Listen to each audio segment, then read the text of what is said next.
হুজুর চুরি যাওয়া বস্তু খুঁজে দেয়া থেকে শুরু করে অনেক গোপন জিনিস জিনের মাধ্যমে জেনে দেওয়ার প্রতিশ্রুতি দিয়ে থাকেন, এক্ষেত্রে এগুলো বিশ্বাস করা এবং কুফুরের সীমা কতটুকু? আমরা যে প্রথম বর্ষে পড়াশোনার জন্য মানব কঙ্কাল কিনে পড়ি এবং পরবর্তীতে সেটা বিক্রি করি, এটা ইসলামী দৃষ্টিতে কতটুকু জায়েজ? কেউ হজ করতে শারীরিকভাবে অক্ষম হলে বদলি হজের বিধান কি? বদলি হজের ক্ষেত্রে এমন ব্যক্তি নির্বাচন করা যাবে কিনা যিনি নিজের হজ আদায় করেন নাই। ইসলাম বহির্ভূত কোনো দেশ বা ইসলামের চর্চা তেমন করা হয় না এরকম কোন দেশে উচ্চশিক্ষার জন্য পড়তে যাওয়া ধর্মীয় দৃষ্টিকোণ থেকে কতটা উপযুক্ত? যখন মুসলমানদের উপরে গণহত্যা চালাচ্ছে একটি টেররিস্ট রাষ্ট্র, তখন সেই রাষ্ট্রকে সরাসরি অস্ত্র প্রদান করে সহায়তা করছে এমন সব দেশে উচ্চশিক্ষা বা ভ্রমণের উদ্দেশ্যে যাওয়া যাবে কিনা? আমি জানি সালাতের পর সম্মিলিত মোনাজাত নবী করিম সাল্লাল্লাহু আলাইহি সাল্লামের সুন্নাহ দ্বারা সাব্যস্ত নয়। আবার রাসূল সাল্লাল্লাহু আলাইহি সাল্লামের বৃষ্টি চেয়ে সম্মিলিতভাবে মোনাজাত করার কথাও জানি। তাহলে সমন্বয় কিভাবে? বর্তমান বিশ্বের পরিপ্রেক্ষিতে উম্মার প্রতি আমাদের দায়িত্ব কিভাবে পালন করতে পারি? অনেক বড় প্রশ্ন, ছোট্ট করে বলি। উম্মার প্রতি, মুসলিম জাতির প্রতি একজন মুসলিম জাতির সদস্য হিসেবে আমাদের কর্তব্যের মধ্যে প্রথম কর্তব্য হবে আমি নিজে একজন আদর্শবান ভালো মুসলমান হওয়া। এটা হলো প্রথম দায়িত্ব। আমরা অনেকে জাতিকে নিয়ে অনেক চিন্তিত, কিন্তু আমি নিজের কোনো খবর নাই, আমি নিজে ভালো মানুষ হচ্ছি না। আমি নিজে ভালো মুসলমান হব, আদর্শবান মুসলমান হব, 5 ওয়াক্ত নামাজ পড়বো ঠিক মতো, সুন্দর করে ইসলামটাকে জানবো, আমার আচার আচরণ কাজ কারবার সব দিক থেকে ইসলামের সৌরভ ছড়াতে হবে। আমি যেদিকে যাব মানুষ দেখবে একজন মুসলমান গেছে। আমি যখন চিকিৎসা দেব তখন মানুষ বলবে একজন মুসলমান ডাক্তার চিকিৎসা দিয়েছে। আমি যখন ইঞ্জিনিয়ারিং করবো মানুষ দেখবে একজন মুসলমান ইঞ্জিনিয়ার কাজ করেছে। আমার প্রত্যেকটা কাজ থেকে ইসলামের সৌরভ ছড়াবে, সৌন্দর্য ছড়াবে, পরোপকার, মানুষের কল্যাণকামিতা, সুন্দর আচরণ, ম্যানার্স, ইসলাম যেগুলো আমাদেরকে শিখিয়েছে সেগুলো আমাদের মধ্যে আনা। এটা হলো মুসলিম মিল্লাতের উপকার করার জন্য প্রথম শর্ত, যে নিজে সংশোধিত হওয়া, ভালো মুসলমান হওয়া। নাম্বার 2, এর পাশাপাশি আমার যে স্কিল বা দক্ষতা আছে এটাকে বৃদ্ধি করে মুসলিমদের মুখ উজ্জ্বল করা। আমাদের অনেক তরুণরা আছেন যারা একটু ইসলামের দিকে আসলে, অনেক মেডিকেল স্টুডেন্ট আছেন, অনেক আপনার ইঞ্জিনিয়ারিং অনেক স্টুডেন্ট আছেন, যে কোনোভাবে তিনি হয়তো দিনের ছোঁয়ায় এসেছেন, এরপর দেখা যায় সে পড়াশোনার প্রতি আর মনোযোগী না। আমার কাছে অনেক স্টুডেন্ট যায় যা বলে হুজুর পড়ালেখা করতে আর ভালো লাগে না আমার। উনি এখন নামাজ কালাম পড়তে ভালো লাগে, ওনার এখন কোরআন শরীফ পড়তে ভালো লাগে, ওনার পড়ালেখা করতে ইচ্ছা করে না। তাই বললাম যে কার পালায় পড়ছেন আপনি, কাহিনী কি, কেন পড়ালেখা করতে ভালো লাগবে না? অনেক ছেলেপেলে আছে আগে বাবা মার ব্যবসা বাণিজ্যে সময় দিতেন, এখন সে ধর্মকর্ম করা শুরু করছে, সারাদিন মসজিদে পড়ে থাকে, দোকান টোকানে আর যায় না, ব্যবসায় যায় না, এখন তার এগুলো ভাল লাগে না, দুনিয়াদারি আর ভাল লাগে না। এটা হলো শয়তানের নেক্সুরেতে ধোকা। আপনি কোনো দক্ষ আলিমের পরামর্শ ছাড়া নিজে নিজে ডিসিশন নেবেন, আপনার স্কিলকে আপনি কবর দিবেন, তাহলে আপনি মুসলিম মিল্লাতের ক্ষতি করলেন। আপনার স্কিলকে ডেভেলপ করে মুসলিম মিল্লাতের মুখকে উজ্জ্বল করবার যথেষ্ট সুযোগ আছে। আমরা সেই মুসলিম যারা স্পেনের তারেক বিন জিয়াদের স্পেন বিজয়ের মধ্য দিয়ে আমরা জ্ঞান বিজ্ঞানে, বিশেষ করে আপনাদের যে সাবজেক্ট চিকিৎসা বিজ্ঞানে মুসলমানরা অনবদ্য অবদান রেখেছেন, সে অতীত আমাদের ছিল দুঃখজনক, সে অতীত আমাদের হারিয়ে গেছে, আজ নাই, সেটি পুনরুদ্ধার করতে হবে। অতএব মুসলিম জাতির জন্য আপনি কিছু করতে চাইলে আপনার স্কিলকে ডেভেলপ করে, ওই যে উদ্দেশ্য হবে আল্লাহ আমি অ্যাজ এ মুসলমান মুসলমানদের মুখ উজ্জ্বল করবো, একজন বাংলাদেশি হিসেবে আমার প্রিয় স্বদেশকে আমি অনন্য উচ্চতা নিয়ে যাব, বিশ্বের দরবারে আমি একটা ভালো জায়গায় নিয়ে যাবো, চেষ্টা আমাদের মধ্যে থাকতে হবে, তাহলে আপনি মুসলিম মিল্লাতের উপকার করতে পারবেন। নাম্বার 3, বর্তমান সময় সম্পর্কে সচেতনতা, বিভিন্ন ইজম মতবাদ সম্পর্কে জানা, ইসলামকে মুসলমানদেরকে কিভাবে কোণঠাসা করা হয় সেই জিনিসগুলো দেখা। গোটা পৃথিবীর যেখানেই মানুষ মার খাচ্ছে, যেখানেই, আপনি ফিলিস্তিন বলেন আর কাশ্মীর বলেন, বার্মা বলেন আর সিরিয়া বলেন, ইরাক বলেন আর আফ্রিকা বলেন, পৃথিবীর যে কোনো জায়গায় যুদ্ধ চলছে। আপনি দেখবেন বোমার নিচে যাদেরকে দেখা যায় তারা শুধুই মুসলমান, মুসলমান ছাড়া কাউকে দেখতে পাবেন না, কিন্তু এরপরে বলা হবে যে মুসলমানরা অশান্তি সৃষ্টি করছে। আমার প্রিয় নবী সাল্লাল্লাহু আলাইহি সাল্লাম, যাকে নিয়ে আজকে আমরা আলোচনা করছি, তার জীবনে 27টি যুদ্ধে অংশগ্রহণ করতে হয়েছে, তাকে বাধ্য করা হয়েছে। সেই যুদ্ধগুলোতে অংশগ্রহণ করে সর্বসাকুল্যে যত মানুষ মারা গেছেন তার সকল যুদ্ধে, সব মিলিয়ে যুদ্ধের বাইরে কিছু মানুষ বিচারিকভাবে মৃত্যুদণ্ড পেয়েছেন তাদের বিশ্বাসঘাতকতার অপরাধে, সব মিলিয়ে 1000 মানুষ ছিল, মাত্র 1000। এই নতুন বাংলাদেশ যে আমরা পেয়েছি, এই নতুন বাংলাদেশ পেতে কত মানুষের জীবন দিতে হয়েছে?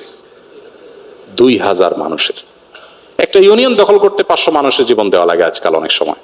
সেখানে নবী সাল্লাল্লাহু আলাইহি সাল্লাম গোটা বিশ্বে ইসলাম প্রতিষ্ঠা করতে গিয়ে 600 বেশি মানুষ বিচারিকভাবে মৃত্যুদণ্ড হয়েছে। এত মানুষ কিভাবে হলো? যে একসাথে ইহুদিদের বিশ্বাসঘাতকতা মদিনাতে ছিল, মদিনার সনদ লঙ্ঘন করেছিল তারা, এটা ঐতিহাসিক ঘটনা। আর মাত্র 400 মানুষের জীবনের বিনিময়ে ইসলাম গোটা পৃথিবীতে প্রতিষ্ঠিত হয়েছে। অথচ দুইটি বিশ্বযুদ্ধে 100 মিলিয়নের বেশি মানুষ নিহত হয়েছে, মুসলমানরা করেছে। এরপরও মুসলমানদের দোষারোপ করা হবে। তো বিশ্বের এই পট পরিবর্তন, এসব পলিটিক্স, বিশেষ করে মুসলমানদের স্বার্থ সংশ্লিষ্ট বিষয়গুলো, এগুলো আমাদেরকে জানতে হবে। আপনারা শিক্ষিত মানুষ হিসেবে সেগুলো আপনারা পড়বেন, আমি আশা করব। এগুলোর মধ্য দিয়ে আপনি মুসলিম জাতির করণীয়, মুসলিম জাতির সদস্য হিসেবে আপনার করণীয় আপনি ঠিক করতে পারবেন, আপনি চূড়ান্তভাবে সঠিক সিদ্ধান্ত নিতে পারবেন ইনশাআল্লাহ। এরপরে প্রশ্ন হলো, যদি ঢাকার বাইরে যাওয়ার মতো মাহরাম না থাকে কিন্তু কোনো প্রয়োজনীয় কাজে ঢাকার বাইরে যাওয়ার দরকার হয়, তবে মায়ের সাথে যাওয়া যাবে কিনা? মা তো আসলে নিজেই একজন মহিলা, আপনার একজন পুরুষ মাহরাম লাগবে সফরের দূরত্বে যেতে হলে। ঢাকার বাইরে আর ঢাকার ভেতরে ইস্যু না, ইস্যু হলো সফরের দূরত্ব কিনা। সফরের দূরত্বে যেতে হলে আপনার মাহরামের প্রয়োজন হবে। আর সফরের দূরত্ব বলতে ওই যে 75 কিলোমিটার 77 কিলোমিটার, এত দূর যদি না হয়, এর কম যদি হয়, তাহলে আপনি সিকিউর ফিল করলে একা একা আপনি জার্নি করতে পারেন। কিন্তু শরীয়ত আপনার সেফটির জন্য এই কথাটা বলে। অনেক বোনরা বলেন যে ভাই কেমন কথা, ছেলেরা যেদিকে ইচ্ছা সেদিকে যেতে পারবে, আমরা চাইলেই যেতে পারবো না, সফরের দূরত্বে যেতে হলে একজন ছেলে আমার সাথে থাকতে হবে, কেমন কথা? আমি বলি দেখুন, এটা কেন করেছে শরীয়ত? আপনার সেফটির জন্য। আমি গত সপ্তাহে ইউরোপের কোথায় যেন সুইজারল্যান্ডের একটা জায়গায় কি যেন একটা লেক আছে খুব নাম করা, রেইনফল, সেই লেকের ওখানে গেছিলাম। তো আমাদের বাংলাদেশি এক ফ্যামিলির সাথে দেখা হলো হঠাৎ করে। আমরা কথা বলে তাদের সাথে আলাপ সালাপ করে আমরা নিচে নামলাম। লেক দেখে আমরা উপরে উঠতে উঠতে দেখি যে ভদ্রমহিলা হঠাৎ করে অসুস্থ হয়ে একদম পড়ে গেলেন এবং নাক দিয়ে রক্ত বের হচ্ছে। তার সাথে তার স্বামী ছিলেন, স্বামীর কোলায় মাথায়। আমরা ডাক্তার ডেকে আনলাম, অ্যাম্বুলেন্স ডেকে আনলাম, তিনি তাকে সেবা দিলেন। আমি তখন চিন্তা করলাম, এই ভদ্রমহিলা যদি একাকী থাকতেন, তার সাথে তার হাজবেন্ড না থাকতেন বা একজন পুরুষ মানুষ না থাকতেন, তো আজকে তার জন্য বিষয়টা কত জটিল হতো। একজন নারী তার সেফটির জন্য, তার নিরাপত্তার জন্য মাহরাম সাথে থাকার কথা শরীয়ত বলেছে। এখন যদি বলেন যে না, শরীয়ত তো আমাকে কোণঠাসা করে রেখেছে, তাহলে এটা ভুল ধারণা হবে। বোন আমার, আমাদের যারা যখন প্রেসিডেন্ট হিসেবে, মহামান্য প্রেসিডেন্ট হিসেবে দায়িত্ব পালন করেন, আমাদের প্রেসিডেন্টে থাকা অবস্থায়, প্রেসিডেন্টের দায়িত্ব পালন করা অবস্থায় কোনো প্রেসিডেন্ট যদি বলেন যে কতদিন হইল একটু কারণ বাজারে যায় মন মতো বাজার করি না, তার সাথে তার সেফটিতে দায়িত্বে থাকা মানুষদেরকে যদি বলা যে সব সরে যাও, আমাকে একটু একটা দিয়ে একটু মন মতো একটু ঢাকার লোকাল বাসে উঠতে দাও, কি বলেন? তাকে কি দেওয়া হবে? কোনোদিন দেওয়া হবে না। বলে স্যার আপনার এই কথা মানা যাবে না স্যার, রাষ্ট্রের প্রয়োজনে আপনাকে নিরাপত্তা দিতে হবে। এখন উনি যদি মনে করেন যে এটা কেমন অবিচার, কই তাদের তো যাইতে কারোর সমস্যা হয় না, আমাকে কেন বাধা দিবা? এটা কোনো যৌক্তিক প্রশ্ন হতে পারে না। ঠিক একইভাবে আমাদের বোনদের এই মাহরামের বিষয়টা আমাদেরকে বুঝতে হবে। এরপরে প্রশ্ন হলো, আমি জানি সালাতের পর সম্মিলিত মোনাজাত নবী করিম সাল্লাল্লাহু আলাইহি ওয়াসাল্লামের সুন্নাহ দ্বারা সাব্যস্ত নয়, আবার রাসূল সাল্লাল্লাহু আলাইহি ওয়াসাল্লামের বৃষ্টি চেয়ে সম্মিলিতভাবে মোনাজাত করার কথাও জানি, তাহলে সমন্বয় কিভাবে? খুব দরকারি প্রশ্ন। আমি একবার ঢাকায় বৃষ্টি হচ্ছিল না গেল বছর, তার আগের বছর, তখন আমাদের ফাউন্ডেশন অফিসের পাশে আফতাবনগরে আমরা বৃষ্টি প্রার্থনার নামাজ পড়েছি। তখন অনেকে প্রশ্ন তুলেছেন, এই হুজুর বলে নামাজের পরে সম্মিলিত মোনাজাত সুন্নাহ দ্বারা সাব্যস্ত না, আবার একই হুজুর বৃষ্টি প্রার্থনার পরে হাত তুলে সবাই নিয়ে মোনাজাত করলো, কেমনে কি একই মতো দুই কথা কেমনে হলো? তো ব্যাপারটা কেমন হয়ে গেল? আপনারা যেহেতু ডাক্তার মানুষ, আপনাদেরটা দিয়ে উদাহরণ দেই। আপনি রোগীকে বলে দিলেন, ভাই আপনি রাতে কিন্তু কিছু খাবেন না, রাতে কিছু খাবেন না। ও রোগী দুপুরে খেয়ে আসছে, আপনি যে বলেন যে আপনারা রাতে খাইতে নিষেধ করছে, আপনি দুপুরে কেন খাইলেন? এই প্রশ্নটা কি খুব যৌক্তিক প্রশ্ন হবে?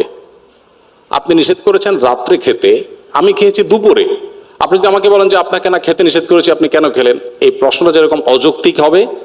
নবী সাল্লাল্লাহু আলাইহি সাল্লাম 5 ওয়াক্ত নামাজের পর বিভিন্ন মাসনুন দোয়া জিকির পড়তেন, সেটা আমরা সুন্নাহ মনে করি। কেউ আল্লাহর কাছে কিছু চাইলে নামাজের পরে তিনি চাইতে পারেন, সেটারও সুযোগ আছে, নামাজের পরে দোয়া কবুল হয়, সেটা নিষেধ না। কিন্তু এটাকে যদি পার্ট অফ সালাহ বানিয়ে নেওয়া হয়, যে সবাই মিলে আমরা একসাথে মোনাজাত করব, মোনাজাত না করলে হুজুরের চাকরি থাকবে না, এই ট্র্যাডিশনাল দোয়া যদি আমরা বানিয়ে নেই, এটাকে নামাজের অংশ যদি বানিয়ে নেই, তাহলে সেটা বিদআত হবে, সেটা সুন্নাহ দ্বারা সাব্যস্ত হবে না। এটা নামাজের কথা। কিন্তু বৃষ্টি প্রার্থনার ক্ষেত্রে নবী সাল্লাল্লাহু আলাইহি সাল্লাম সবাইকে নিয়ে সম্মিলিত দোয়া করেছেন, বিধায় এই জায়গায় করেন নাই, ওই জায়গায় কেন করেছেন? এই প্রশ্নটা একেবারেই অমূলক একটি প্রশ্ন, এবং দুইটাকে একসাথ করে ফেলাটা একেবারে অযৌক্তিক। দুই জিনিস এবং দুই জায়গায়। নবী সাল্লাল্লাহু আলাইহি সাল্লাম যেখানে যেটা করতে বলেছেন সেখানে সেটা করা, যেখানে তিনি করেছেন সেখানে আমি করব, যেখানে তার দ্বারা করাটা সাব্যস্ত হয়নি। 10 বছরে নবী সাল্লাল্লাহু আলাইহি সাল্লাম মদিনায় 5 ওয়াক্ত নামাজের যে ইমামতি করেছেন, সেটা হিসাব করলে সম্ভবত 18,000 ওয়াক্ত হয়, আমি যদি ভুল না বলে থাকি। এই 18,000 ওয়াক্ত তিনি ইমামতি করেছেন। তারপরে 30 বছর ধরে 4 খলিফা ইমামতি করেছেন। এই যে 30 বছর করেছেন তার 3-18 যুক্ত করেন, তাহলে কয় যুগ হলো? এত যুগে নামাজের পর সাহাবীদেরকে সাথে নিয়ে তিনি যদি আমাদের মতো এরকম ট্র্যাডিশনাল মোনাজাতে অভ্যস্ত থাকতেন, কি পরিমাণ হাদিসে সেটার বর্ণনা আসতো সেটা বলার অপেক্ষা রাখেন। অথচ আপনি সালাত সংক্রান্ত ইসলাম ফাউন্ডেশন থেকে অনুবাদ হওয়া বইগুলো নেন, হাদিসের গ্রন্থগুলো খোলেন, কোথাও এটা দেখতে পাবেন না। নামাজের পর কেউ যদি আল্লাহর কাছে দোয়া করে নিষিদ্ধ নয়, কে এটাকে নামাজের অংশ মনে না করলে সেটাও নিষিদ্ধ নয়। আমরা এটা আবার ভুল না বুঝে নামাজের পর দোয়া করা যাবে না, দোয়া তো অবশ্যই করা যাবে, কিন্তু এটাকে আমরা যে ট্র্যাডিশন বানিয়ে নিয়েছি এটা আসলে হাদিস এভাবে করতে বলা হয়নি। কিন্তু বৃষ্টি প্রার্থনার ক্ষেত্রে বলা হয়েছে, অতএব ওখানে বলা হলে এখানে কেন বলা হবে না, এই প্রশ্ন একেবারে অযৌক্তিক। দুই জায়গায় 22-23 বছরের একটা মেয়ে কোনো ছেলেকে পছন্দ করে বাড়ি জানানোর পর বাড়ি থেকে বলে চাকরি পেলে ওই ছেলের সাথে বিয়ে দিব। ছেলে মেয়ে এক বয়সের এবং ছেলের পড়াশোনা শেষ করে চাকরি পেতে অনেকটা সময়ই লাগবে। মেয়ে অনেকবার বাড়িতে বোঝানোর চেষ্টা করার পরও বিয়ের জন্য রাজি হয় না, বরং মেয়ের মা রাগ করে বলে নিজে নিজে বিয়ে করে নিতে। এমন পরিস্থিতিতে যদি মেয়েটা কাউকে না জানিয়ে বিয়ে করে তাহলে এটা জায়েজ হবে কিনা? খুব কমন পড়ে গেছে নাকি? এত খুশি হওয়ার কারণ কি? বেশি কমন হয়ে গেছে? আচ্ছা, এই ধরনের প্রশ্ন প্রায় আসে। 10টা আসলে একটার উত্তর দেওয়ার চেষ্টা করি, তারপরে এটা গুরুত্বপূর্ণ বলতে হবে, খুব অল্প করে বলি। দেখুন, আল্লাহ সুবহানাহু ওয়া তাআলা বিবাহের দায়িত্ব দিয়েছেন অভিভাবকদের উপরে। আল্লাহ কোরআনে বলেছেন ওয়া আনকিহুল আয়ামা মিনকুম ওয়াস-সালিহিনা মিন ইবাদিকুম ওয়া ইমাইকুম। অভিভাবকদেরকে আল্লাহ অর্ডার করেছেন তোমরা তোমাদের অধীনস্থদেরকে বিবাহ দাও। নবী সাল্লাল্লাহু আলাইহি ওয়াসাল্লাম বলেছেন তোমাদের সন্তানরা যখন বিয়ের উপযুক্ত হবে, প্রাপ্তবয়স্ক হবে, তখন তাদেরকে বিয়ে দিতে দেরি করবে না। যদি করো, তারা যদি হারামের পথে পা বাড়ায় এবং সমাজে বিশৃঙ্খলা তৈরি হয়, অসুবিধা তৈরি হয়। সেদিন কোনো একটা ইউনিভার্সিটিতে এটা নিয়ে আলোচনা করার পর ভিসি মহোদয় আমাকে আলোচনার পর বললেন যে আপনাকে স্পেশাল থ্যাঙ্কস এই প্রশ্ন উত্তর দেওয়ার জন্য, কারণ প্রতিদিন এটার বিচার করা লাগে। তো আমি বলতে চাই যে নবী সাল্লাল্লাহু আলাইহি ওয়াসাল্লাম বলেছেন যদি সন্তানরা বিয়ের উপযুক্ত হয়, অভিভাবকদের কর্তব্য তাদেরকে বিয়ে দেওয়া। যদি না দেয় এবং সন্তানরা যদি বিপদগামিতার পথে পা বাড়ায়, সমাজে বিশৃঙ্খলা সৃষ্টি হয়, তাহলে সেক্ষেত্রে কি হবে? তাহলে সেক্ষেত্রে যে ফিতনা, ফাসাদ, অনাচার হবে, এগুলোর দায় অভিভাবকের উপরে বর্তাবে। হারাম রিলেশন যারা করছেন, এখানে প্রশ্নের মূল প্রশ্নে যাওয়ার আগে একটা কথা বলা দরকার ছিল, সরি আমি ওখানে একটু ব্যাক করছি। সেটা হলো বিবাহের আগে ছেলে মেয়েদের মধ্যে পরস্পরকে তথাকথিত ভালোবাসা নিবেদন করার নামে, প্রেম নিবেদনের নামে বছরকে বছর যে হারাম রিলেশন থাকে, এটা ইসলাম কেন হারাম করেছে? দেখুন, ডক্টর খন্দকার আব্দুল্লাহ জাহির রহমাতুল্লাহর চমৎকার একটা অ্যানালাইসিস আছে এই ব্যাপারে। স্যার বলেন যে দেখেন, একটা সাইক্লোনে, একটা ঘূর্ণিঝড়ে একটা দেশের বেশিরভাগ মানুষ মারা যেতে পারে, ওইটা আবার রিকভার করা সম্ভব। কিন্তু কোন জাতির মধ্যে যদি একবার এই টেন্ডেন্সি আছে যে আমরা সন্তান গ্রহণ করব না, বৈবাহিক জীবন যাপন করব না, সাংসারিক জীবন যাপন করব না, এই প্রবণতা যদি কোনো জাতির মধ্যে একবার আসে, তখন মানব সভ্যতার অস্তিত্বই হুমকির মধ্যে পড়বে। কিভাবে? আজকের উন্নত পৃথিবীর যে কোনো দেশ আপনি তাকান, পশ্চিমের যে কোনো দেশের দিকে তাকান, এমনকি পূবেও তাকান, কয়দিন আগে দেখবেন কানাডা আমাদের দেশ থেকে গণহারে ভিসা দিয়ে লোক নিছে। আমি তো অবাক হয়ে গেছি শুনে যে ব্যাপার কি, এত বেশি লোক নিচ্ছে কেন? পরে শুনলাম যে তাদের দেশের লোকের টান পড়ছে, আমার দেশ থেকে লোক নিয়ে যাচ্ছে। আপনারা স্টুডেন্ট ভিসায় যখনই দাঁড়ান কোনো এম্বাসিতে, একটু মোটামুটি যোগ্য ছাত্র হলে আর দেরি করে না, সাথে সাথে তারা নিয়ে যাচ্ছে। ব্যাপার কি? আমি ভিজিট ভিসার জন্য গেলে আমাকে তো ভিসা এরকম দেয় না, আপনাকে তো বেশি দিচ্ছে কেন? তাদের দেশে আসলে পর্যাপ্ত লোক নেই। এখন প্রত্যেকটা উন্নত দেশে, আপনারা সবাই জানেন আমার চাইতে বেশি, প্রত্যেকটা উন্নত দেশে সন্তান হলে সরকার তার জন্য বাবা মাকে ভাতা দেয়, 2টা হলে আরো বেশি দেয়, 3টা হলে আরো বেশি দেয়। মানে সন্তান যেন হোক, সন্তান সরকার চায়। কিন্তু বাস্তবতা হলো তাদের দেশে এমন ভাবে জেনারেশন গ্যাপ তৈরি হচ্ছে যে দেশ চালাবার মতো পর্যাপ্ত মানুষ নেই। ওই যে বিবাহকে তারা ডিনাই করেছে, বিবাহ বহির্ভূত সম্পর্ককে অ্যাপ্রিসিয়েট করেছে, তার পরিণতি তারা ভোগ করছে, আরো হয়তো চরম পরিণতি অপেক্ষা করছে। তো এই জন্য বিবাহ বহির্ভূত সম্পর্ক হালাল নয়, এখান থেকে বেরিয়ে আসতে হবে। অভিভাবকরা যদি বিবাহ না দেন তারা গুনাহগার হবেন।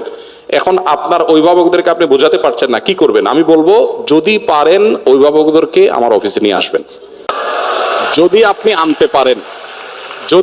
আনতে পারেন আমি ইনশাআল্লাহ চাচা চাচিকে বোঝানোর চেষ্টা করব ইনশাআল্লাহ। আমি পল্টনের একটা হোটেলে গিয়েছি একটা প্রোগ্রামে, এক যুবক তার বাবাকে হাত ধরে নিয়ে আসছে আমার কাছে, এসে বলছে হুজুর এই আমার বাপ অনেক বলছে বিয়ে দেয় না, তো বলেন।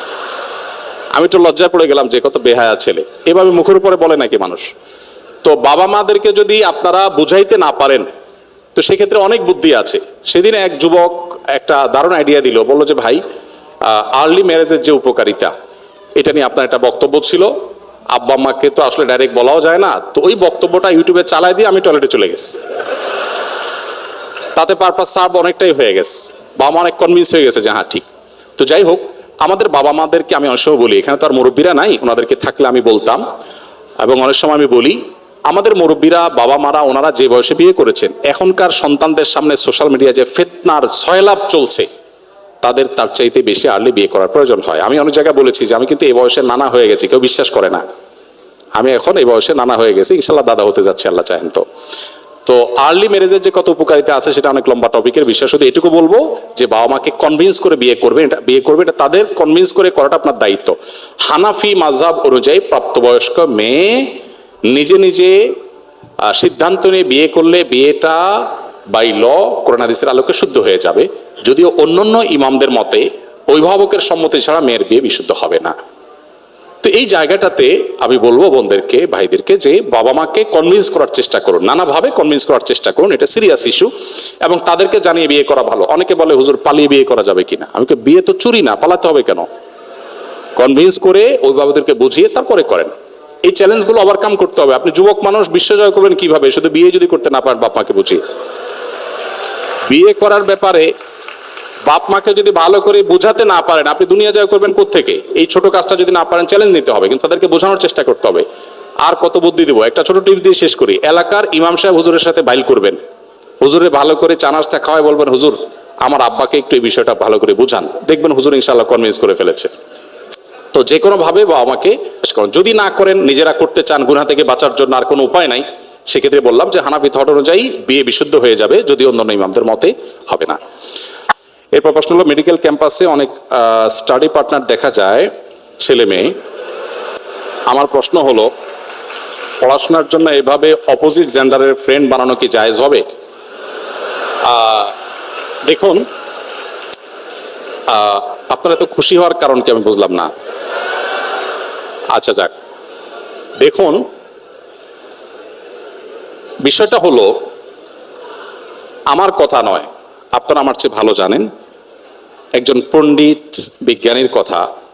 একজন ছেলে এবং একজন প্রাপ্তবয়স্ক ছেলে, প্রাপ্তবয়স্ক মেয়ে কখনো বন্ধু। পৃথিবীতে মানুষের তৈরি 10টা শ্রেষ্ঠ মিথ্যার মধ্যে একটা মিথ্যা হলো এটা। আপনি যদি বলেন যে না আমার কোনো অসুবিধা হয় না,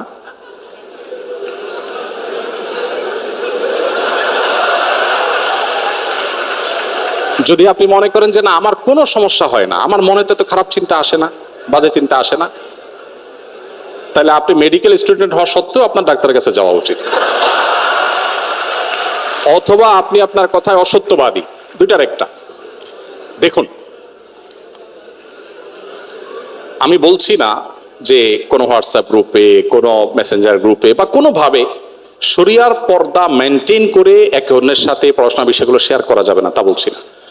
আপনি সেফটি নিশ্চিত করে যদি এটা করেন, আপনি অবশ্যই করতে পারেন, কিন্তু সেফটি নিশ্চিত করতে হবে। শরিয়া কেন পর্দার কথা বলেছে? দেখুন, গোটা পৃথিবীতে একটা প্রচেষ্টা দেখবেন যে আমাদের মুসলমানদেরকে মেয়েদের মুখোমুখি দাঁড় করানো হয়, যেন মেয়েদের বিরুদ্ধে ইসলাম সবকিছু করেছে। আমরা গত পরশুদিন সম্ভবত বুয়েটে আলোচনা করেছিলাম যে আমাদের প্রিয় নবী সাল্লাল্লাহু আলাইহি ওয়াসাল্লাম নারীদের জন্য কি করেছেন। খুব বেশি সময় পাই নাই, যতটুকু পাইছি আমি চেষ্টা করেছি বলার। আপনি যদি এটা নিয়ে পড়াশোনা করেন, আপনি অবাক হবেন। আজকের নারীবাদের স্লোগান ধরা মানুষগুলোর জন্মের ১৫০০ বছর আগে প্রিয় নবী সাল্লাল্লাহু আলাইহি ওয়াসাল্লাম নারীদেরকে পাতাল থেকে তুলে আকাশে রেখে গেছেন। অনেক আলাপ, সেদিকে আমি যাব না। আমি শুধু এটুকু বলবো যে আল্লাহ রাব্বুল আলামিন যে বিধানগুলো দিয়েছেন আমাদের কল্যাণার্থে দিয়েছেন, আমাদের ক্ষতির জন্য দেননি। আমরা মানুষ তার বিরুদ্ধে নিজেদের বুদ্ধি থেকে অনেক কিছু এক্সপেরিমেন্ট করতে গিয়ে একটা সময় আমরা সারেন্ডার করতে বাধ্য হই। আপনি পশ্চিমে দেখেন, পশ্চিমা পৃথিবীতে দেখেন, নারীদেরকে ইসলামের মুখোমুখি করার চেষ্টা করা হওয়া সত্ত্বেও সেখানে ইসলাম গ্রহণকারী মানুষদের মধ্যে পুরুষদের চাইতে নারীদের সংখ্যা সবচাইতে বেশি। আজকেও দেখলাম অনেকগুলো কম্পিটিশন আমার বোনরা এগিয়ে আছে। আমরা আসুন্নাহ ফাউন্ডেশন থেকে যে কটা কম্পিটিশনতে বেশিরভাগ ক্ষেত্রে দেখি ছেলেদের চাইতে মেয়েরা এগিয়ে আছে, তার মানে ছেলেরা ফাঁকি ঝুঁকি বেশি করে, মেয়েরা তুলনামূলক একটু বেশি সিরিয়াস। তো বোনদের সাথে ভাইদের অর্থাৎ ছেলে মেয়েদের পরস্পর যদি পড়াশোনার বিষয়গুলো শেয়ার করতে গিয়ে ফিতনামুক্ত পরিবেশে করা যায়, যেখানে আসলে কোনো প্রকার ফিতনার আশঙ্কা থাকবে না। হতে পারে সেখানে অনেকে আছেন, একান্তে একজন একজন নাই, শুধুমাত্র একজন এবং একজন যদি হয়, অর্থাৎ একজন ছেলে একজন মেয়ে, তখন অন্টন আলাপ করতে করতে সেখানে নানাবিধ ফিতনার দিকে চলে যায়, নানাবিধ শয়তান মনের ভিতরে ওয়াসওয়াসা নিয়ে আসে। দিন শেষে আমরা মানুষ, গোটা পৃথিবীতে আপনি দেখেন এই এই উন্মুক্ততা এবং পর্দাহীনতার যে কালচার, এই কালচারকে যারা ডেভেলপ করেছে তাদের কোথাও মেয়েরা সেফ নেই, নিরাপদ নাই। আপনি এখানে যতই বলেন যে ভাই সবাই ভালো হয়ে গেলে তো হয়, মনটাকে ভালো করলেই তো হয়, এই মুখরোচক অনেক স্লোগান আপনারা শুনতে পাবেন, এর চাইতে ভুয়া কথা, বোগাস কথা আরেকটা আপনি পাবেন না। কিসের মন ভালো করা? মন ভালো করলে যদি ঠিক হয়ে যায়, তা আমার প্রশ্ন হলো, আপনি ব্যাংক থেকে টাকা তুলে কেন ব্যাগে লুকায় লুকায় নেন? আমাদের চোর ভাইরা সবাই মন ভালো করলেই তো হয়ে যায়। সেখানে ওয়াজ কেন করেন না যে ভাই সবাই মনটা ঠিক করেন, কেন আমার টাকা ঢাকতে হবে, আমার টাকা আমি ওপেন নিয়ে যাবো, আপনি আপনাকে সেভ করেন, এটা কেন বলেন না?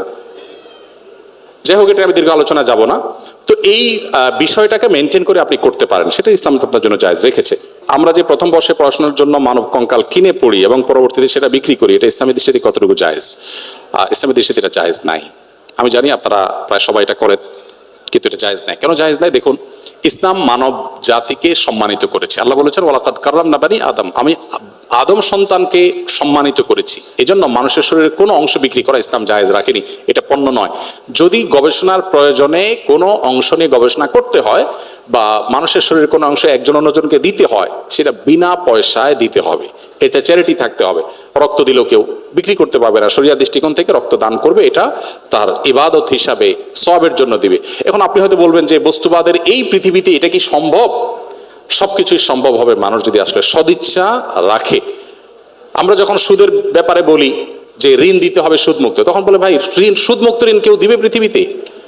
সুদের এই ডেভেলপমেন্ট পৃথিবীতে যতদিন না হয়েছে, শত শত হাজার বছর পর্যন্ত মুসলমানরা যখন বিশ্ব শাসন করেছে, তখন সুদমুক্ত অর্থনীতি কিভাবে তারা দাঁড় করিয়েছিল সে বিষয়ে স্টাডি এবং বহু গবেষণা আছে। সো আমরা বানিয়ে নিয়েছি একটা পৃথিবী, স্বার্থপর পৃথিবী, যেখানে থুতু ফেলতে মানুষ স্বার্থ ছাড়া ফেলে না। সেখানে আসলে এগুলো চিন্তা করা একটু কঠিন, কিন্তু বাস্তবতা হলো ভিন্ন। এটা অবশ্যই আমাদেরকে দেখতে হবে।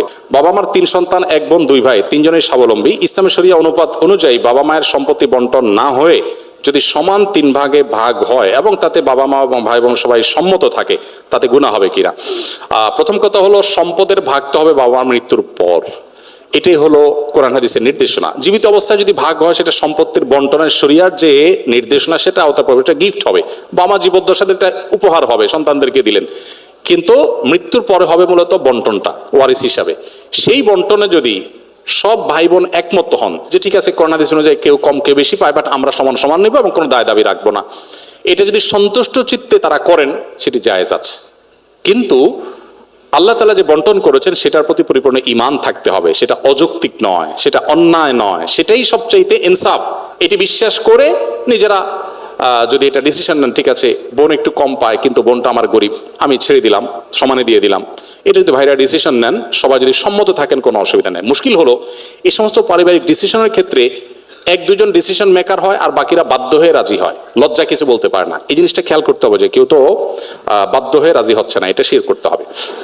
এরপরে প্রশ্ন হলো, কেউ হজ করতে শারীরিকভাবে অক্ষম হলে বদলি হজের বিধান কি? বদলি হজের ক্ষেত্রে এমন ব্যক্তি নির্বাচন করা যাবে কিনা যিনি নিজের হজ আদায় করেন নাই? না, যিনি নিজের হজ আদায় করেন না তিনি কার বদলি হজ করতে পারবেন না। নবী সাল্লাল্লাহু আলাইহি ওয়াসাল্লামের একটি হাদিস আবু দাউদে বর্ণিত হয়েছে, এক ব্যক্তি হজ করছিলেন তার ভাই সুবরমার পক্ষ থেকে। নবী সাল্লাল্লাহু আলাইহি ওয়াসাল্লাম তাকে বললেন, তুমি কি নিজের হজ করেছো? তিনি বলেছেন না। তখন বলেছেন, আগে তোমার হজ করো, তারপর তুমি আরেকজনের পক্ষ থেকে করবে। সো কেউ বদলি হজ করতে হলে নিজের হজটা আগে করা থাকতে হবে। আমি নিয়মিত নামাজ রোজা করার চেষ্টা করি, অন্তত করে 1 ওয়াক্ত কোরআন শরীফও পড়ি, কিন্তু মাঝে মধ্যে এমন হয় যে আমার আবার নামাজ পড়তে ইচ্ছা করে না। এমন না যে সেই সময় আমি আল্লাহর নাম নেই না, জিকির করি না, সবই করছি, আল্লাহর কাছে ক্ষমা চাইছি, সবই করছি, আমার শুধু নিজ আগ্রহ থেকে নামাজটা পড়তে ইচ্ছা করে না। এমনটা আগে হয়নি, ইদানিং এরকম হচ্ছে। অনেক দীর্ঘ আলোচনা করা দরকার, শুধু সংক্ষেপে এটুকু বলবো, নামাজের অন্তর্নিহিত তাৎপর্য নিয়ে অনেক বই আছে, আপনি এরকম একটা বই পড়েন। নামাজটা এটা আসলে গতানুগতিক কোনো বিষয় না। এখন আপনারা নিজেরা ডাক্তাররা অনেক গবেষকরা গবেষণা করে আপনারাই আমাদেরকে বলছেন যে নামাজের ভিতরে আমাদের রুকু করি, সিজদা করি, আমাদের যে ব্যায়াম হয়, শরীরে যে উপকারিতা হয়, এই যে নবী সাল্লাল্লাহু আলাইহি ওয়াসাল্লাম রাতের খাবার আগে খাইতেন, তারপর এশার নামাজ পড়তে যেতেন, এশার নামাজ পড়তে গিয়ে আপনার সিঁড়ি ভাঙা, দূরে যাওয়া, মসজিদে যাওয়া, উঠবস করা, ডাইজেস্ট হয়ে যায়, এরপরে তিনি বিছানায় ঘুমাতে যেতেন। পুরো সুন্নাহ লাইফস্টাইল হলো সুস্থ থাকার জন্য অন্যতম গুরুত্বপূর্ণ একটা বিষয়। তো আপনি নামাজের যে অন্তর্নিহিত তাৎপর্য আছে, বিশেষ করে নামাজ যে আল্লাহর সাথে কানেক্টেড করে মানুষকে, কিভাবে আমাদের উপকার আসে, এটা যদি আপনি ভালো করে পড়েন, স্টাডি করেন, আমার মনে হয় যে আপনার নামাজের প্রতি আগ্রহ বৃদ্ধি হবে। সেই সাথে ইবাদতের আগ্রহ কমে যাওয়ার জন্য গুনাহের একটা বিরাট প্রভাব থাকে। কোনো একটা পাপাচারে লিপ্ত হলে মানুষ ইবাদতের স্বাদ কমে যায়, সেগুলো ছাড়তে হবে ইনশাআল্লাহ। আশা করে যে আল্লাহ তাআলা আপনাকে ফেরত আসার তৌফিক দান করবেন।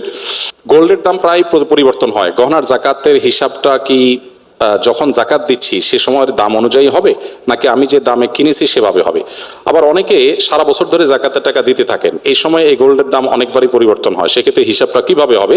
যখন টাকা দেওয়া শুরু করব তখনকার দরদাম অনুযায়ী, নাকি বছরে যে সময় শেষ হবে তখন তার দরদাম অনুযায়ী? খুবই সংক্ষিপ্ত উত্তর, আপনি যখন জাকাত ক্যালকুলেশন করবেন, আপনার জাকাত বর্ষ যখন পূর্ণ হবে, তখন আপনার কি কি অ্যাসেট আছে সব হিসাব করবেন। ওই সময় ওই গোল্ডের বিক্রয় মূল্য যেটা আছে সেটা হিসাব করে আপনি জাকাত কাউন্ট করবেন। এরপর আপনি আস্তে আস্তে দেন না দেন, কিন্তু হিসাব হবে তখনকারটা। আর যখন কিনেছেন তখনকার হিসাব অবশ্যই হবে না, পরেরটা হিসাব হবে।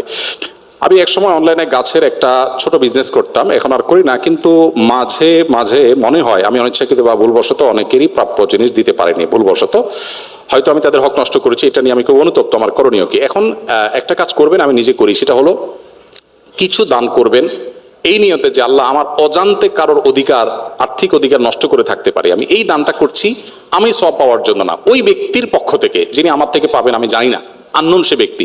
তাহলে ইনশাআল্লাহ আপনার স্যাটিসফাইড হওয়ার আগ পর্যন্ত যে হ্যাঁ এর বেশি নাই, এত পরিমাণ টাকা আপনি দান করে দিলেন, ইনশাআল্লাহ আল্লাহ তাআলা আপনাকে দায়মুক্ত করে দিবেন, যেহেতু আপনি প্রাপক জানেন না। ইসলাম বহির্ভূত কোনো দেশ বা ইসলামের চর্চা তেমন করা হয় না, এরকম কোন দেশে উচ্চশিক্ষার জন্য পড়তে যাওয়া ধর্মীয় দৃষ্টিকোণ থেকে কতটা উপযুক্ত? যেতে পারেন ধর্মীয় দৃষ্টিকোণ থেকে, তবে প্রতিকূল পরিবেশে টিকে থাকার মতো যথেষ্ট শক্ত সেফটি বেল্ট নিয়ে আপনাকে যেতে হবে। অর্থাৎ সেই প্রতিকূল পরিবেশে আপনার ঈমান যেন হারিয়ে না যায়, সেই পরিমাণ ইলম, জ্ঞান এবং ঈমান, তাকওয়ার শক্তি নিয়ে আপনি যেতে পারেন। যদি আপনি সেখানে হারিয়ে না যান, সেখানে গিয়ে মুসলিম কমিউনিটির সাথে থাকলেন, কানেক্টেড থাকলেন, এর মাধ্যমে আপনি হয়তো আপনার ঈমানকে ইনশাআল্লাহ হেফাজত করতে পারেন। যদিও দুর্ভাগ্যজনক বাস্তবতা হলো গেলে কেউ আর আসতে চায় না, গেলে কেউ আর আসতে চায় না। আমি যখন সৌদি আরবে ছিলাম, আমার এরকম অনেক সুবর্ণ সুযোগ ছিল, সরকারি সুযোগ সুবিধা, অনেক লাক্সারিয়াস লাইফ লিড করার সুযোগ ছিল। আমি ডক্টর আব্দুল্লাহ জাহাঙ্গীর রহমানুল্লাহকে জিজ্ঞেস করলাম, স্যার কি করা উচিত? স্যার বললেন, দেশে চলে যাও, এখানে বসে হালুয়া রুটি খাওয়ার ভিতরে জীবনের সার্থকতা নেই, দেশে মানুষের জন্য কিছু করো। আলহামদুলিল্লাহ, স্যারের কথা শুনে আমরা চলে আসছি, একরকম আগুনে ঝাঁপ দেওয়ার মতো, কোথায় কি করব কিছুই যাই না।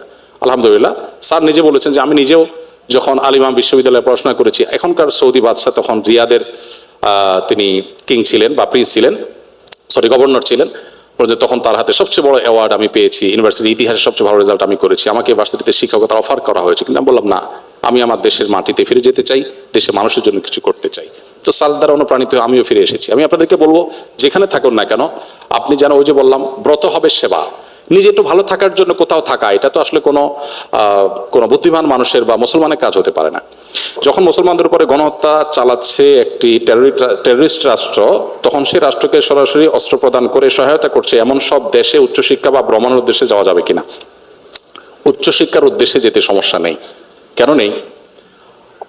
আপনি যদি কাউকে শত্রু মনে করেন, আপনার শত্রু থেকে যদি কোনো সুবিধা আদায় করতে পারেন, সেটা ভালো না খারাপ? আপনি যদি কোথাও যে পড়াশোনা করে আপনার জ্ঞানকে আরো বেশি শানিত করেন, যেখানে গেছেন তার সাথে যদি আপনার মতের পার্থক্য থাকে, সে আপনার বিরুদ্ধে শত্রুতায় লিপ্ত, সে আপনাকে দাস বানিয়ে রাখতে চায়, সাম্রাজ্যবাদী, কিন্তু আপনি তার কাছ থেকে জ্ঞান অর্জন করে আলোকিত হয়ে আপনার দেশে মানুষের উপকার দিক করবেন, তো ভালো খারাপ কি? আমাদেরকে অনেকে বলে আপনারা হুজুররা অমুকের বিরুদ্ধে বলেন, তমুকের বিরুদ্ধে, তাদের প্ল্যাটফর্ম ইউজ করে আবার আপনারা ওয়াজ নসিহত করেন। বলে না, একটা কমন প্রশ্ন না? একটা হাস্যকর প্রশ্ন। কেন হাস্যকর প্রশ্ন? আমাকে একজন ঢেল মেরেছে আমাকে আঘাত করার জন্য, ওই ঢেলাটা আমি ধরে তার দিকে মেরে দিলাম, লাভ করলাম না লস করলাম? এখন আপনি যদি বলেন ভাই কাজটা কি ভালো হইলো, শত্রুর ঢেল মারলেন আপনি, এই প্রশ্নটা কোনো লজিক্যাল প্রশ্ন?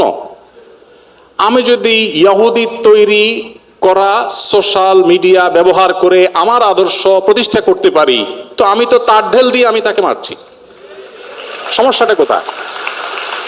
এই বিষয়গুলোকে আমরা অনেক সময় অনেক শক্ত করে ফেলি, অনেক কঠিন করে ফেলি। ইসলামে তো কঠিন না। সো আপনি জ্ঞান অর্জন করার জন্য অমুসলিম প্রধান দেশে অবশ্যই যেতে পারেন। অনেক স্থানে বিশেষ করে গ্রামাঞ্চলে দেখা যায় অনেক হুজুর চুরি যাওয়া বস্তু খুঁজে দেয়া থেকে শুরু করে অনেক গোপন জিনিস জিনের মাধ্যমে জেনে দেওয়ার প্রতিশ্রুতি দিয়ে থাকেন। এক্ষেত্রে এগুলো বিশ্বাস করা এবং কুফরের সীমা কতটুকু, এটা সম্পূর্ণ নাজায়েজ একটি কাজ। ইস্তেআনা বিল জিন বা জিনদের সাহায্য নিয়ে এই ধরনের কাজ করা, এটাকে সারা বিশ্বের সব উলামা ইকরাম নাজায়েজ বলেছেন। অতএব এটি কোন অবস্থাতে জায়েজ নয়। যদি জিন দিয়ে এরকম চোর ধরা এটা জায়েজ হতো বা এটাই যদি শরিয়ার সিস্টেম হতো, তাহলে নবী করিম সাল্লাল্লাহু আলাইহি সাল্লাম সাক্ষী টাক্ষী দিয়ে আদালতের ব্যবস্থা করতেন না, তিনিও এই জিনে ধরা একটা রোগীর লোক রাইখা দিয়ে এই কাজ করতেন। সো এটা সঠিক কোনো কাজ নয়। ইসলামের দৃষ্টিতে প্রক্সি দেওয়া নেওয়া বিষয়ে জানতে চাই। Again common. আচ্ছা, এটা যেখানেই গেছি আমি শিক্ষা প্রতিষ্ঠানে সব জায়গায় দেখি কমন প্রশ্ন এটা আসছে। তার মানে এই অপকর্মটা খুব বেশি হয়। খুবই জঘন্য কথা। আপনি একজন স্টুডেন্ট অনুপস্থিত, আপনি আপনার দোস্তের হয়ে হাজিরা দিয়ে দিলেন, সে আসলে উপস্থিত না, তাহলে আপনি একটা মিথ্যার সাথে নিজেকে সামিল করলেন। কোন অবস্থাতে এটা জায়েজ হতে পারে না। এটা যে না জায়েজ এটা বোঝার জন্য তো পণ্ডিত হওয়ার প্রয়োজন নাই, কমন বিষয়, আমরা যে কেউ বুঝতে পারি। এই জন্য আমরা আশা করব যে এই জায়গা থেকে আমরা বেরিয়ে আসবো। আমরা জানি যে অনেক জিনিস থেকে বেরিয়ে আসা আমাদের জন্য চ্যালেঞ্জিং, কিন্তু বেরিয়ে আসতে হবে এবং চেষ্টাটা করতে হবে। প্রক্সি দেওয়াটাকে আমরা কোনো দোষী কিছু মনে করি না, বরং মনে করি যে আমার দোস্ত যেহেতু চাইছে সওয়াবের বিষয়ই হবে, একটা মানুষের উপকার করলাম। না, সব উপকার সওয়াবের বিষয় না। একজন মানুষ অনুপস্থিত আছে, আমি তার উপস্থিতির ব্যাপারে সাক্ষ্য দিলাম, মানে আমি মিথ্যা সাক্ষ্য দিলাম, খুব ডেঞ্জারাস একটা বিষয়, কবিরা গুনাহ, হাসির বিষয় না, সিরিয়াস। এই জন্য যাদের অভ্যাস আছে, ভাই আমি একটু অ্যাবসেন্ট থাকলাম, অ্যাবসেন্ট থাকার কারণে আমার একটু ক্ষতি হলো, সেই ক্ষতি একজন মুসলমানের কাছে অনেক উত্তম ওই ক্ষতির চাইতে যে ক্ষতি করে তার জাহান্নাম ত্বরান্বিত করে, জান্নাত থেকে সে দূরে সরে। একজন মুসলমান আদর্শিকভাবে এরকম দেউলিয়া হতে পারে না। আমাদের এই দেশটাকে দুর্নীতিমুক্ত করবার জন্য সৎ মানুষ দিয়ে দেশটা পরিচালিত হবে, শাসিত হবে, সেটা আমরা স্বপ্ন দেখি, নতুন বাংলাদেশের স্বপ্ন দেখি। কিভাবে হবে? আপনি যদি স্টুডেন্ট লাইফে প্রক্সি দেন, আপনার যদি জন্ম তারিখ কম বেশি করে দেন শুধুমাত্র বেশি দিন চাকরি করার জন্য, অসততার উপরে ভিত্তি যদি থাকে আপনার কেরিয়ার, আপনার স্টুডেন্ট লাইফ, আপনি চাকরি জীবনে কি করবেন? এই জন্য সততার প্রশ্নে একজন মুসলমান কখনো কম্প্রোমাইজ করবে না, যেটা সততার প্রশ্নে আমি কম্প্রোমাইজ করবো না, তাতে দোস্ত না খাসক আমি আমার জায়গায় থাকবো। আল্লাহ আমাদেরকে সেরকম মেরুদণ্ডওয়ালা মুসলমান হওয়ার তৌফিক দান করুন। as-Sunnah Foundation